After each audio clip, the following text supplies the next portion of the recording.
Hi guys, अब हम देखते हैं क्वेश्चन नंबर 5 एक्सरसाइज 4.2 का।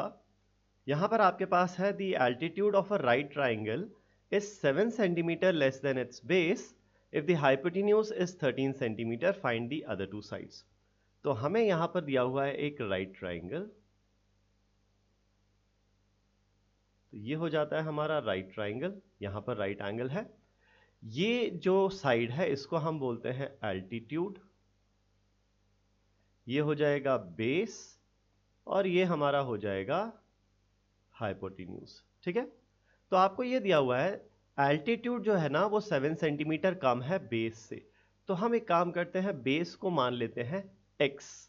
लेट द बेस और length of base, let the length of base be x centimetre. ठीक है, बेस x है तो एल्टीट्यूड क्या हो जाएगा 7 centimetre less than the base, तो एल्टीट्यूड हो जाएगा x minus 7। Therefore length of altitude, length of altitude is equal to x minus 7 का और x माइनस 7 सेंटीमीटर। ठीक है, और हाइपोटेन्यूज हमें दिया ही हुआ है, कितना है 13 सेंटीमीटर है हाइपोटेन्यूज यहां पर। अब हम क्या कर सकते हैं, हम यहां पर लगा सकते हैं पाइथागोरस थ्योरम। ठीक है, applying Pythagoras theorem. Pythagoras theorem क्या बोलता है, एल्टीट्यूड का स्क्वायर प्लस बेस का square is equal to hypotenuse का स्क्वायर। ठीक है, एल्टीट्यूड कितना है यहां पर x माइनस 7, तो x माइनस 7 का स्क्वायर प्लस बेस यानी कि x का square is equal to hypotenuse यानी कि 13 का स्क्वायर यहां पर। ठीक है, तो यहां से एक क्वाड्रेटिक निकल के आएगी, उसको हमें सॉल्व करना रहेगा। 13 स्क्वायर कितना होता है 169, ये x का स्क्वायर एज इट इज, ये हो गया a माइनस बी का square. Now we know a minus b का होल स्क्वायर क्या होता है a square minus twice of a into b plus b square. ठीक है, तो यहां पे यूज करते हैं a स्क्वायर यानी x square minus twice of x into 7 plus 7 का स्क्वायर। ठीक है, तो देखो x square plus x square मिलके बनेगा 2x square minus 2 into x into 7, तो 2 इंटू 7 होता है 14 माइनस 14x ये बन जाएगा, प्लस 7 स्क्वायर होगा 49 इज इक्वल टू 162। 162 लेफ्ट में आएगा तो ये हो जाएगा plus 49 minus 162 is equal to 0, तो ये हो जाएगा 2x स्क्वायर माइनस 14x। 162 में से 49 जाएगा, 162 माइनस 50 इज 111, तो ये कितना बन जाएगा 112 माइनस नहीं 50 जाना है ना, तो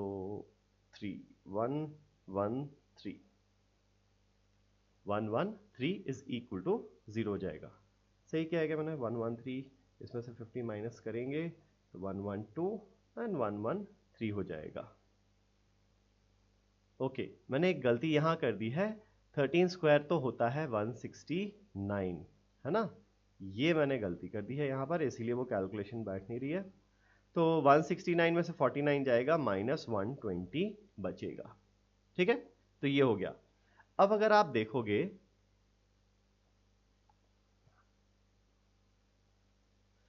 ये जो इक्वेशन बनी है मेरी, इसमें जो लेफ्ट हैंड साइड है, लेफ्ट हैंड साइड में सारे जो कोएफिशिएंट्स हैं वो 2 के मल्टीपल हैं। सारे कोएफिशिएंट्स सिंस 2 के मल्टीपल्स हैं, तो what I can do is dividing equation by 2। पूरी इक्वेशन को मैं 2 से डिवाइड कर देता हूं, तो 2x square minus 14x minus 120 bye 2 होगा इज इक्वल टू 0 बाय 2 हो जाएगा, तो 0 बाय 2 तो 0 होगा।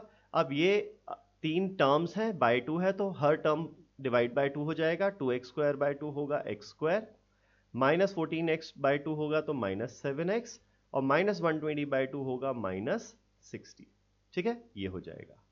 अब यहां पर हमें दो नंबर्स ऐसे सोचने पड़ेंगे P and Q such that इनका सम क्या हो, इनका सम हो जाए x का कोएफिशिएंट माइनस 7 और इनका जो प्रोडक्ट हो P इंटू Q वो कितना हो जाए एक्स स्क्वायर का coefficient 1 into constant term -60, 1 into -60 होगा -60, ठीक है।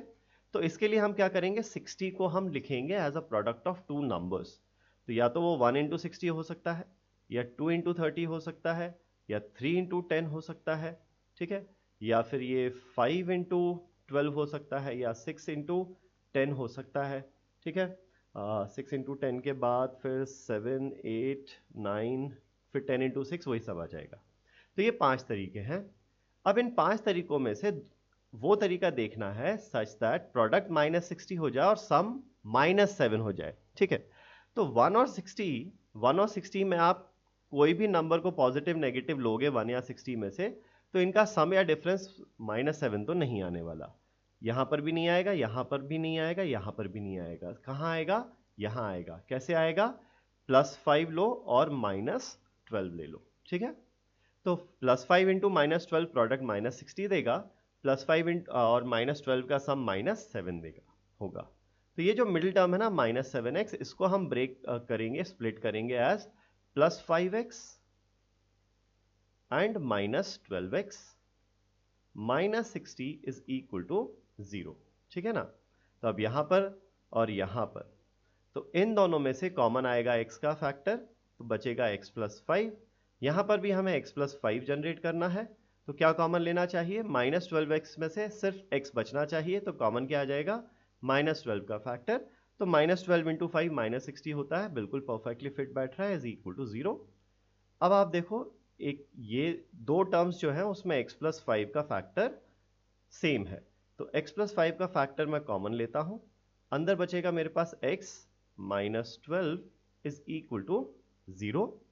तो यहां से हमारे पास आता है either x +5 will be equal to 0 और x -12 will be equal to 0। दो नंबर्स का प्रोडक्ट 0 कब होगा, जब या तो पहला नंबर 0 हो या दूसरा 0 हो। तो यहां पर इफ x +5 इज 0, x की वैल्यू -5 आएगी, और इफ x -12 इज 0, x की वैल्यू 12 आ जाएगी, ठीक है। बट x क्या है, x is length of a base.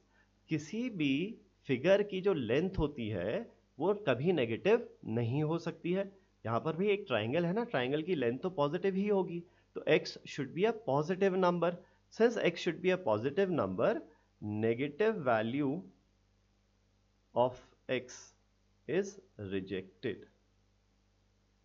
इसको हम रिजेक्ट कर देंगे, तो यहां से हमारा जो आंसर है वो हो जाएगा, ये जो बेस है, हमने माना था ना बेस x को, तो बेस हो जाएगा 12, और जो एल्टीट्यूड है ट्राइंगल का, एल्टीट्यूड कितना हो जाएगा, 12 - 7 यानी कि 5 हो जाएगा, ठीक है ना।